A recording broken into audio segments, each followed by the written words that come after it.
in Luke it ends with a semicolon, and then, and to him that takes away your cloak. Matthew says, and if any man will sue you at law and take away your coat. This actually offers a really different context. The way it's written in Luke, to him that takes away your cloak, that's just theft. But in Matthew, sue you at law in context, in order to take away your coat. That's not just theft. If it's not his by right, and yet he's still suing you, he wouldn't get it. But you're still supposed to offer it. Because at law, they would demand proof and evidence and witnesses. So there would be a much more in-depth process. And yet it still says, if he wants that, let him have your cloak also. Meaning, just give it to him, even though he wouldn't win at law. Probably. Because at law, you would, like I said, you would require evidence. It would be a much more in-depth process than just if he's taking away your coat by force and strength of arms, or of a gang of people overpowering you by sheer numbers. Although it is just saying him, so by force and strength. If it's just going to be taken by strength, forbid him not to take your coat also. I could see that as if they're going to force you, it would be better to keep the peace in that moment by just offering it. But then you might want to resolve it later on in law. But in Matthew, it's saying, even at law, just offer it. Talk about radical kindness. So, I think I'm going to go with a more radical version in Matthew. He will sue you at law and take away your coat. Let him have your cloak also. Instead of just forbid not to take your coat also. If he's trying to take your cloak. Yeah, I'll go with how it's written in Matthew. And this is, and if any man, instead of and him that takes away your cloak. And if any man will sue you at law and take away your coat. You know what? I'm going to have this all only from Matthew, and then takes away your cloak be the later portion where it just adds that from Matthew. This part will be from Matthew only, the next part will be both.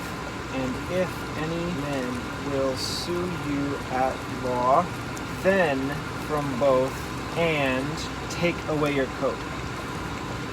And him that takes. Take is Matthew. But him that is not necessary anymore. And take away your coat. Okay, so in Matthew it says, if he's first going to try and take away your coat, let him have your cloak with a K also. Luke has it the other way. If he's trying to take away at first your cloak with a K, forbid him not to take your coat also. It switches it around. You know, I've always wondered, which is the outermost garment? Is it the coat or the cloak? I'm not sure if it really means anything, but I wonder if this is supposed to mean if he's taking your outermost garment to give him whatever is underneath as well, because that's unnecessary. He won't need your shirt or your inner garment. So it's just showing extreme kindness, putting yourself out for their good, just to show them you care that much for them, even though they're doing you wrong. Or if it means if they're going to take your inner garment, which is ridiculous, or if they're just in that need and they're not trying to be so harmful by taking your inner garment, offer your outer garment as well, which would be also a large kindness. So I'm not sure what it means here, and I don't know, because it goes back and forth between Matthew and Mark. Cloak, offer also your coat, or coat, offer also your cloak. I'm just going to have to pick one or the other. I'll go with what Matthew says. If he's first trying to take your coat, let him have your cloak also. So coat comes first. Take away your coat. I'll say it's from both, because it is from both. It's just in the order of Matthew. And the addressing will clear that up. Coat. Going through it this slow, it's hitting me a little bit harder than it's ever hit me before. This is radical kindness. If someone's going to sue you at law, when they would probably lose, let them have what they want. if someone maliciously uses you, bless them and pray for them. If someone is taking things from you wrongfully, let them have it. That's hitting me pretty hard.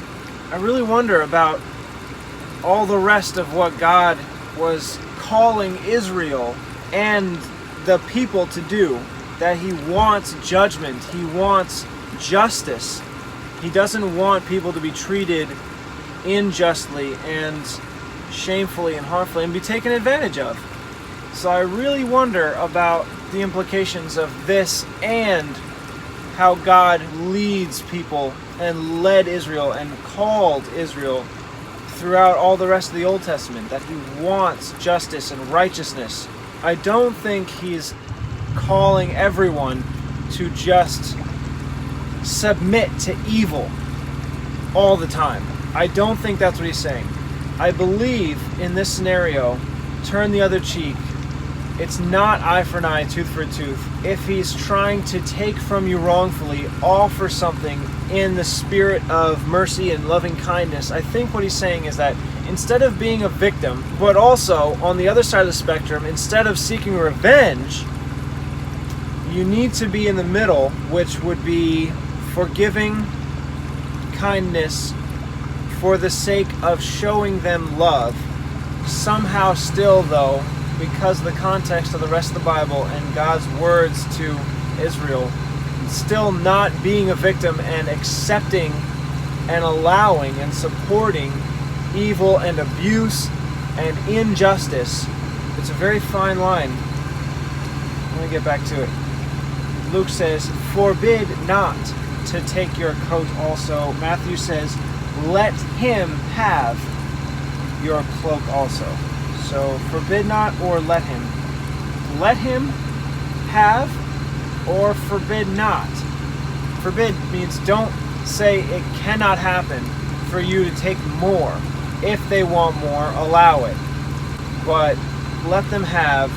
It could be seen as a voluntarily offer more, especially in Matthew. Just let him have your cloak also. Depending on what is truly being said here, if it means offer them more voluntarily or just wait until they demand more, try and take more, then let them have it, would decide which words I use. Let him have or forbid not. I'm not sure. Maybe I could put both. Forbid not, let him have your cloak also. But there's no comma there, so that would be awkward. Forbid not, let him have. If there was a comma there, that would be perfect, but it's not.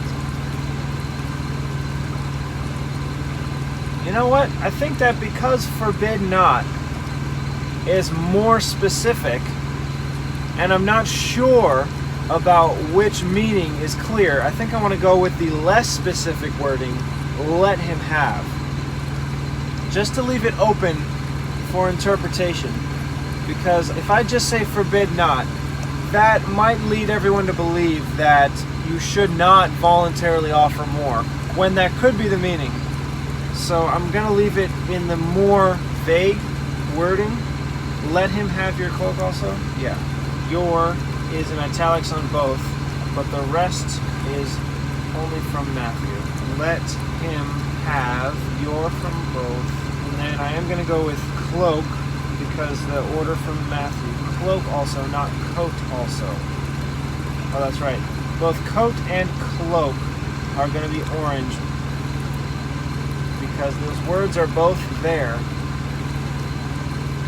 You'll just have to look at this medium to find out the order that I picked. And the word also is both.